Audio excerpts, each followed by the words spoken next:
నమస్కారం.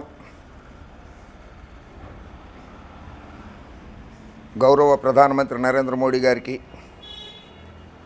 న్యాయశాఖ మంత్రి గారికి, హోంమంత్రి గారికి, ప్రథమ పౌరుడు రాష్ట్రపతి గారికి నమస్కారం. Justice delayed is justice denied అని చెప్పి ఒక సామెత ఉంది. న్యాయం ఆలస్యంగా అందితే అది అన్యాయం కిందే మారిపోతుంది.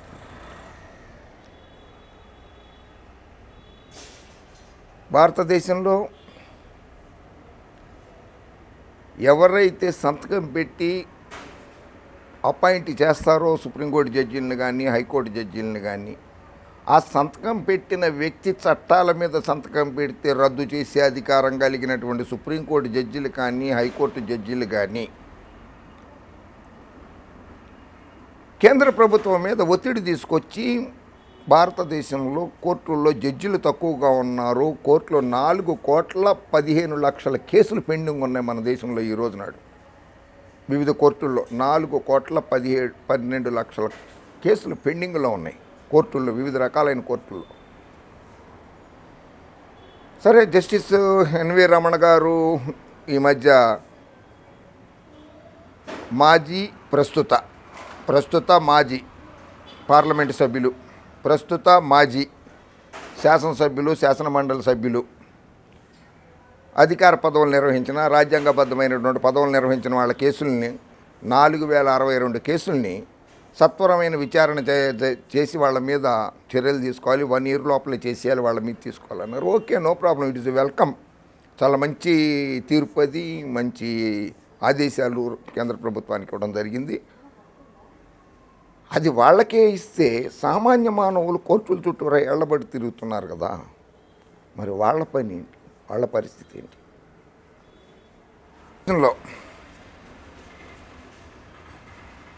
25 హైకోర్టులు ఉన్నాయి.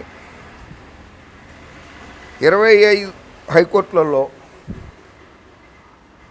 1,079 మంది శాంక్షన్డ్ జడ్జిలు ఉండాలి, హైకోర్టులో జడ్జిలుగా ఉండాలి. అందులో 815 మంది పర్మనెంట్ జడ్జిలుగాను, 264 మంది అడిషనల్ జడ్జిలుగాను ఉండాలి. అయితే 1 December 2020 నాటికి మన దేశంలో 414 జడ్జిల పోస్టులు ఖాళీగా ఉన్న వివిధ హైకోర్టులలో. అంటే కేంద్ర ప్రభుత్వము ఈ దేశ ప్రజల మీద కావచ్చు, ఈ న్యాయస్థానాల మీద కావచ్చు, ఎటువంటి వైఖరి అవలంబిస్తుందన్నది తెలిసిపోతుంది. ఒక రాజ్యసభ సీటు, ఒక లోక్సభ సీటు, శాసనసభ్యుడి సీటు, లేకపోతే ఒక ఎమ్మెల్సీ సీటు ఏదైనా ఖాళీ అయిపోతే 6 నెలల లోపల ఎన్నికలు జరిపేయాలి, వాళ్ళ పదవులు మాత్రం ప్రజాసేవకు అని చెప్పేసి వాళ్ళ పదవులు మాత్రం భర్తీ చేసేసుకునే ఈ రాజకీయ వ్యవస్థ, ఈ కేంద్ర ప్రభుత్వము ప్రజలకి సత్వర న్యాయం అందించడం కోసం వచ్చి జడ్జిల పదవులు ఎందుకు భర్తీ చేయడం లేదు? చీఫ్ జస్టిస్ ఆఫ్ ఇండియాగా పనిచేసినటువంటి ఆ రోజుల్లో ప్రధానమంత్రి నరేంద్ర మోడీ గారి సమక్షంలోనే జస్టిస్ టిఎస్ ఠక్కర్ గారు చీఫ్ జస్టిస్ ఆఫ్ ఇండియా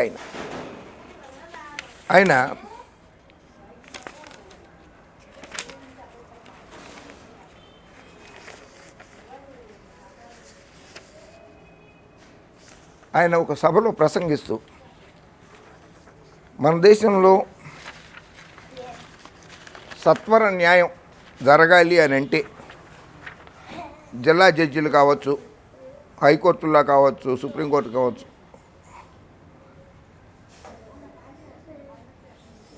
తాత వద్దని చెప్పాను, ఇక్కడ నాన్న పిలుస్తున్నారు, వెళ్ళు, సప్పుడవుతోంది నాన్న.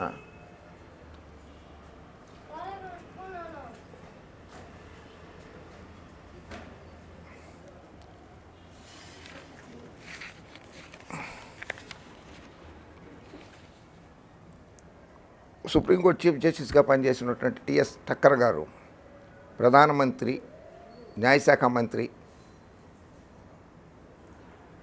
భారతదేశం నలుమూలల నుంచి వచ్చినటువంటి న్యాయవాదులు, జడ్జీలు సమక్షంలో మాట్లాడుతూ మన దేశంలో సత్వర న్యాయం జరగాలంటే జిల్లా కోర్టుల్లో కానీ, హైకోర్టుల్లో కానీ జడ్జిల పోస్టుల్ని, న్యాయమూర్తుల పోస్టుల్ని భర్తీ చేయాలనంటే 70,000 మంది జడ్జిలు కావాలని చెప్పారు ఆయన. 70,000 మంది జడ్జిలు కావాలి. కానీ ఇప్పటికి మన దేశంలో అంతమంది జడ్జిలు లేరు. అలాగే జస్టిస్ అనేది ఒక ఫండమెంటల్ రైట్ మనకి భారతదేశంలో రాజ్యాంగం కల్పించింది. అది లేట్ అవుతోంది. ఇంకా దారుణమైన పరిస్థితి ఏంటంటే కోర్టులు, మా కోర్టుల్లో ఖాళీలు ఉన్నాయి, వాటిని భర్తీ చేయండి అని చెప్పి కేంద్ర ప్రభుత్వానికి 170 సార్లు ప్రపోజల్స్ పంపినాయి. 170 170 సార్లు ప్రపోజల్స్ పంపిస్తే కూడా జడ్జిల పోస్టులు భర్తీ చేయడం లేదు. చాలా దారుణమైన పరిస్థితి మనకు కనపడుతోంది.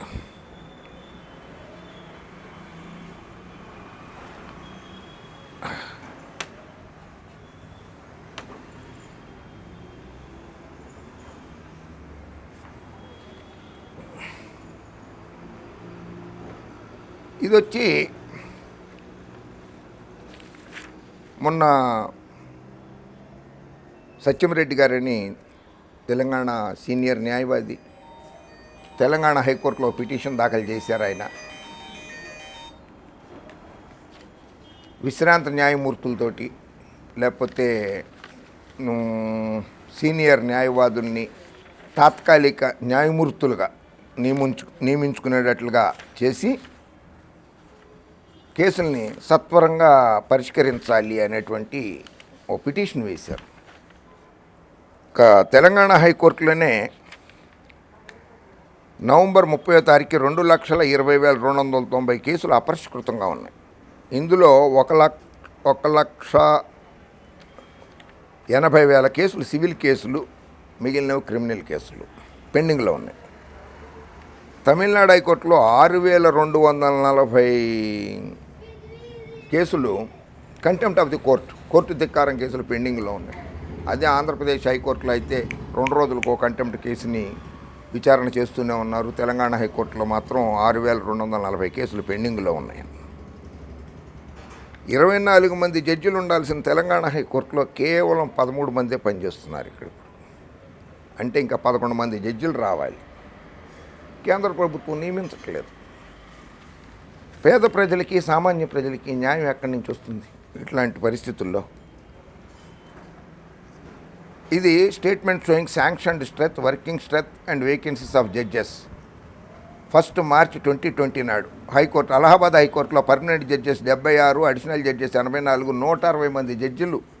అలహాబాద్ హైకోర్టులో ఇండియాస్ లార్జెస్ట్ హైకోర్టు అనమాట భారతదేశంలోనే. అటువంటి దానికి 65 మంది పర్మనెంటు, అడిషనల్ 40 మంది, 105 మంది ఉన్నారు.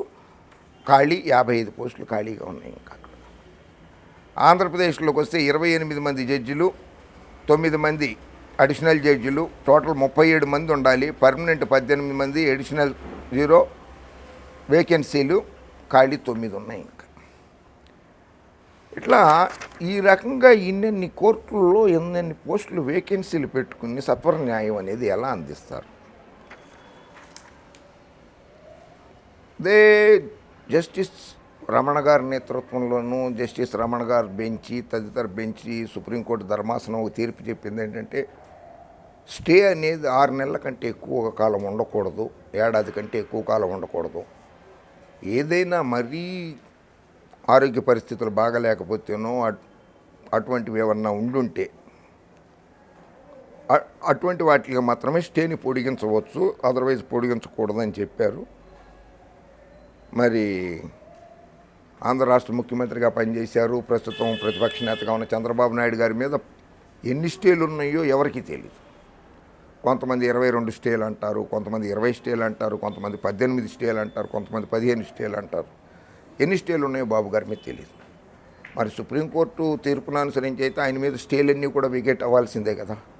అవ్వకపోవడానికి కారణం ఏంటి? స్టే వేకేట్ చేయకపోవడానికి కారణం ఏంటి? దానికి కూడా విచారణ జరపాలి. కొన్ని ఎందుకు 6 నెలలు, ఏడాది దాటిపోయి ఏళ్ల తరపడి స్టేలు ఎందుకు ఉంటున్నాయి చంద్రబాబు నాయుడు గారి మీద అనే దాని మీద కూడా విచారణ జరిపించాలి. ఏమన్నా ఒత్తిళ్ళు ఉన్నాయా? ఏ రకమైన ఒత్తిళ్ళు ఉన్నాయి?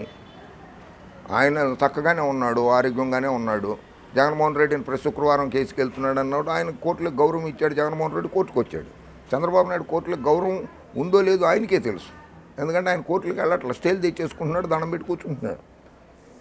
ఒక్కగానొక్క కేసు లక్ష్మీపార్వతి గారు, నందమూరి లక్ష్మీపార్వతి గారు మాత్రమే స్టే వెకేట్ చేయించి అక్రమాస్తుల కేసు అవినీతి నిరోధక శాఖ కోర్టులో నాంపల్లిలో జరుగుతోంది. ఆ కేసు బాగా ఉంది. రంజన్ గొగోయ్ గారు చీఫ్ జస్టిస్గా పనిచేశారు మన దగ్గర. చెప్పుకుంటే సిగ్గుచేటు అనిపిస్తూ ఉంటుంది మనకి. ఇది 1000 కేసులు, దేశంలో ఒక 1000 కేసులు 50 సంవత్సరాల పైబడి నుంచి పెండింగ్లో ఉన్నట్టు. 50 సంవత్సరాల పైబడి మన దేశంలో 1000 కేసులు 50 సంవత్సరాల పైబడి పెండింగ్లో ఉన్నాయి. అలాగే 2 లక్షల కేసులు 25 సంవత్సరాల పైబడి ఉన్నాయి. 2 లక్షల కేసులు 25 సంవత్సరాల పైబడి ఉన్నాయి. మరి సామాన్య మానవుడు కోర్టుల చుట్టూ తిరగడానికి కానీ, న్యాయవాదులకి డబ్బులు ఇచ్చుకోవటానికి కానీ ఎంత బాధపడుతూ ఉంటాడు. ఫిర్యాదుదారుడు కావచ్చు, కక్షిదారుడు కావచ్చు, పిటిషనర్ కావచ్చు, రెస్పాండెంట్ కావచ్చు, ఇద్దరు కూడా మానసికంగా కూడా ఎంతో కుమిలిపోతూ ఉంటారు వాళ్ళు.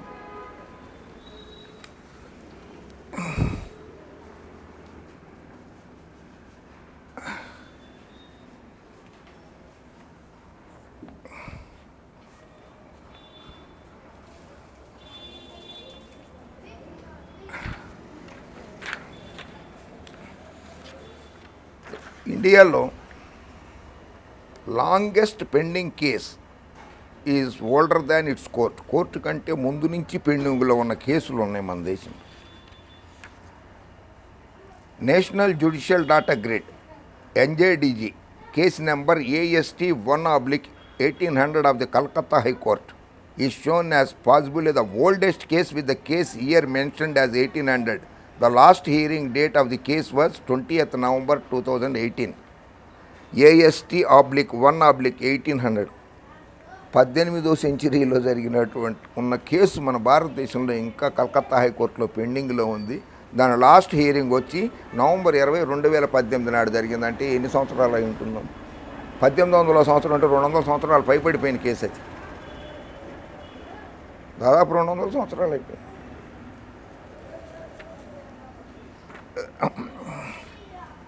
కలకత్తా హైకోర్టుని 1862లో పెట్టారు.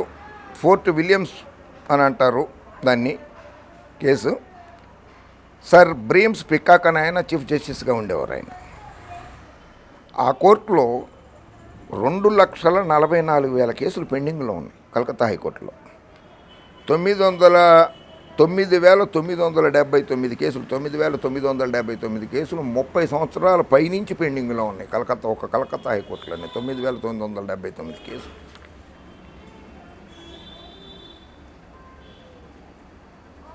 జిల్లా కోర్టుల్లో 17,000 కేసులు, 78,000 కేసులు, 78,727 కేసులు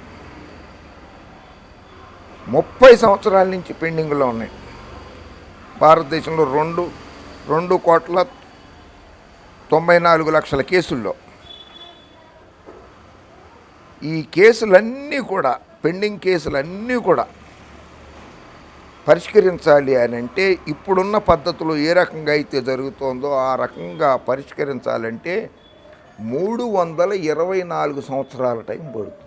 324 సంవత్సరాల టైం పడుతుంది ఆ పెండింగ్ కేసులను పరిష్కరించడానికి. ఇప్పుడున్న పద్ధతిలో కనుక నడుస్తూ ఉంటే కోర్టులో ఆ కేసుల్ని పరిష్కరించడానికి 324 సంవత్సరాలు పడుతుంది.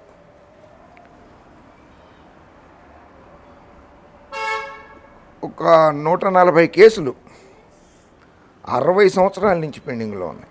60 సంవత్సరాలు, అది 200 సంవత్సరాలది ఒకటైతే 140 కేసులు 1951 నుంచి కూడా ఉన్నది పెండింగ్లో. 60 సంవత్సరాల నుంచి పెండింగ్లో ఉన్నాయి. ఓల్డెస్ట్ సివిల్ కేసు పెండింగ్ రాజస్థాన్లో 1956 నుంచి 1951 నుంచి రాజస్థాన్ హైకోర్టులో ఉన్నదట. జార్ఖండ్ కోర్టులో 1958 నుంచి పెండింగ్లో ఉన్నదట ఒక కేసు. ఒరిస్సా హైకోర్టులో ఒక సివిల్ కేసు 1961 నుంచి పెండింగ్లో ఉన్నది.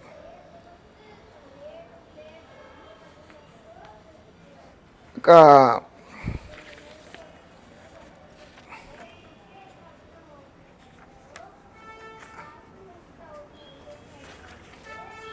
సుప్రీంకోర్టులో భారతదేశ అత్యున్నత న్యాయస్థానం, నాకు చాలా గౌరవం ఆ కోర్టు అంటే, న్యాయమూర్తులన్న గౌరవం. భారతదేశ సుప్రీంకోర్టులో డిసెంబర్ 4, 2020 ఈ సంవత్సరమే డిసెంబర్ 4, 2020 నాటికి కేసులు మొత్తం వచ్చేసి పెండింగ్లో ఉన్న కేసులు మొత్తం అన్నీ కలిపి 64,426 కేసులు పెండింగ్లో ఉన్నాయి సుప్రీంకోర్టు ఆఫ్ ఇండియాలో. 64,426 కేసులు పెండింగ్లో ఉన్నట్టు సుప్రీంకోర్టు ఆఫ్ ఇండియాలో. ఇది నేను ఇచ్చిన కాదు, వాళ్ళ రిపోర్ట్, ఇది సుప్రీంకోర్టు ఆఫ్ ఇండియా రిపోర్ట్. ఇది అందులో 12,974 మ్యాటర్స్ ఇన్కంప్లీట్ మిస్లినియస్ మ్యాటర్స్ ఉన్నాయి. 5 జడ్జి బెంచ్ మ్యాటర్స్ వచ్చి 281 పెండింగ్లో ఉన్నాయి. 7 జడ్జి బెంచ్ మ్యాటర్స్ వచ్చి 15 ఉన్నాయి. 9 జడ్జెస్ బెంచ్ మ్యాటర్స్ వచ్చి 135. టోటల్గా 431. 5 judge, 7 judge, 9 judge bench matters కేసులు 431 కేసులు పెండింగ్లో ఉన్నాయి.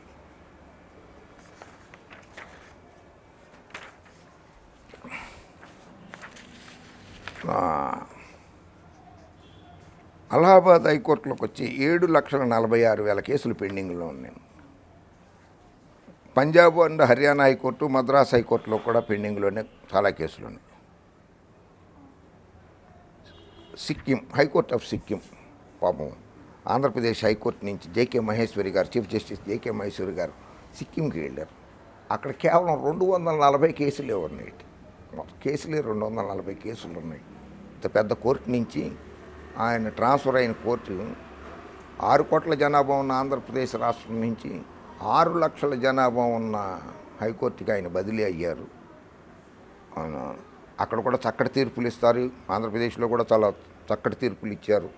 అక్కడ కూడా చాలా చక్కటి తీర్పులు ఇస్తారు. అక్కడ ప్రజల మన్ననలు కూడా పొందుతారని మనం ఆశిద్దాం జేకే మహేశ్వరి గారిని.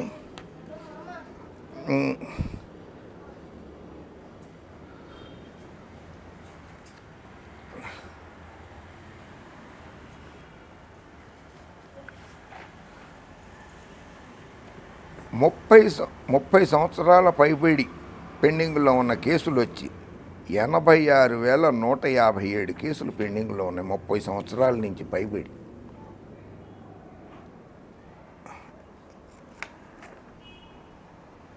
టోటల్గా వచ్చి 98,93,738 కేసులు పెండింగ్లో ఉన్నాయి.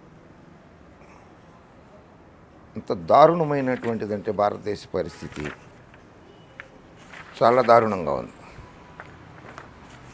అయితే కేంద్ర ప్రభుత్వము ఈ కేసులు పరిష్కరించాలి అని అంటే 324 సంవత్సరాలు ఎవరు బతకం, మనం ఎవరు 324 సంవత్సరాలు ఆ కక్షిదారులు, పిటిషనర్స్, రెస్పాండెంట్స్లో కూడా ఎవరు బతుకుతారని కూడా మనం ఊహించలేము. 324 సంవత్సరాలు పడుతుందట. ఇప్పుడు ఎలాగైతే జరుగుతున్నాయో కేసుల విచారణ ఆ రకంగా జరిగింది. అలా కాకుండా మన రాజ్యాంగంలో article 224 debated on 7th June 1949లో చేశారు. దాని మీద చేసి 224A అని చెప్పి రాజ్యాంగంలో ఒకటి పొందుపరిచారు.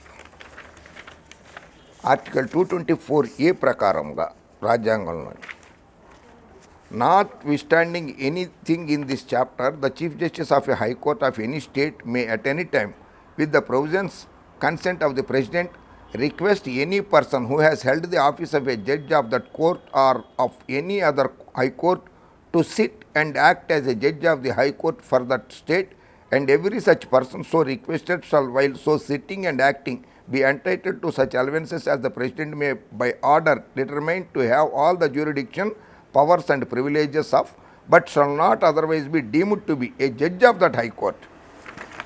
అంటే రిటైర్ అయిపోయిన జడ్జిలు కావచ్చు, లేదా న్యాయశాస్త్ర కోవిదుడు అయ్యి ఉండొచ్చు, ఎక్స్పీరియన్స్ ఉన్నటువంటి న్యాయవాది కావచ్చు, రాష్ట్రపతి గారు ఆమోదం తీసుకుని ఆ చీఫ్ జస్టిస్ గారు కాంట్రాక్ట్ బేసిస్ అంటాం కదా మనము, అలా కొంతకాలం పాటు తీసుకుని సత్వరంగా కేసులను పరిష్కరించవచ్చు. ఆ ప్రొవిజన్ మన రాజ్యాంగంలో కాన్స్టిట్యూషన్ ఆఫ్ ఇండియాలో ఆర్టికల్ 224A ఉన్నది. ఇటువంటివన్నీ కూడా ఉపయోగించుకోకుండా, మన రాజ్యాంగాన్ని మనం ఉపయోగించుకోకుండా ఉద్యోగాలు ఇచ్చేయండి అని చెప్పి మనము పబ్లిక్ సర్వీస్ కమిషన్కు లేకపోతే స్టేట్ గవర్నమెంట్లకి వీటికి ఉద్యోగాలు భర్తీ చేయండి, ఖాళీలు భర్తీ చేయండి అని చెప్పి తీర్పులు ఇస్తాయి కోర్టులు.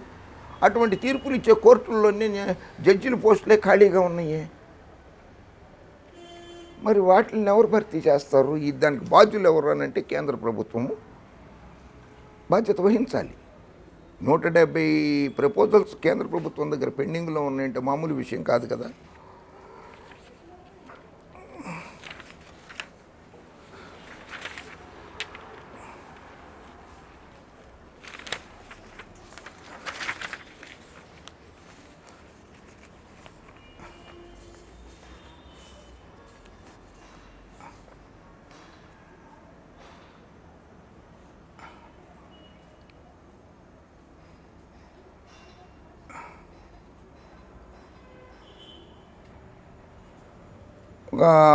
త్రిపుర హైకోర్టులో ఓసారి ప్రత్యేకమైనటువంటి సందర్భం వచ్చేసింది.